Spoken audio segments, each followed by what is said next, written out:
জনপ্রিয় ধর্মীয় বক্তা মাওলানা ডক্টর মিজানুর রহমান আজহারীর পর এবার বাংলাদেশের জনপ্রিয় বিশিষ্ট ইসলামী ব্যক্তিত্ব শায়েখ আহমদুল্লাহর ভিসা আনুষ্ঠানিকভাবে বাতিল করেছে অস্ট্রেলিয়ার সরকার। স্থানীয় সময় রোববার দেশটির স্বরাষ্ট্র মন্ত্রণালয় এই সিদ্ধান্ত গ্রহণ করে।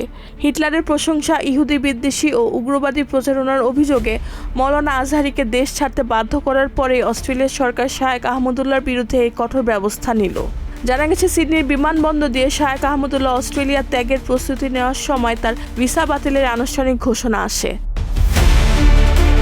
অস্ট্রেলিয়ার অভিবাসন বিষয়ক সহকারী মন্ত্রী ম্যাট থিসলেথওয়েট এই সিদ্ধান্তের সত্যতা নিশ্চিত করেছেন। তিনি জানান, ইহুদি বিদ্বেষী বা ইসলাম ফোবিয়াবিক বক্তব্যকারীদের প্রতি অস্ট্রেলিয়ার সরকার কোনো সহনশীলতা নেই।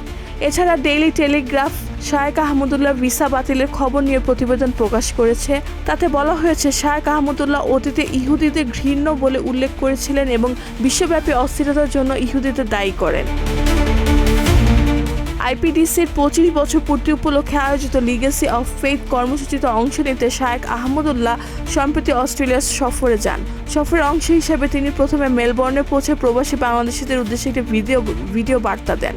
তার 3 এপ্রিল মেলবোর্নে আল তাকওয়া কলেজ, 4 এপ্রিল সিডনি ডায়মন্ড ভেন্যুতে প্রধান কনভেনশন, 6 এপ্রিল ক্যানবেরার ন্যাশনাল কনভেনশন সেন্টার, 10 এপ্রিল অ্যাডিলেডের উডভিল টাউন হল এবং 11 এপ্রিল পার্থে ধারাবাহিক কর্মসূচিতে অংশগ্রহণ করার কথা ছিল।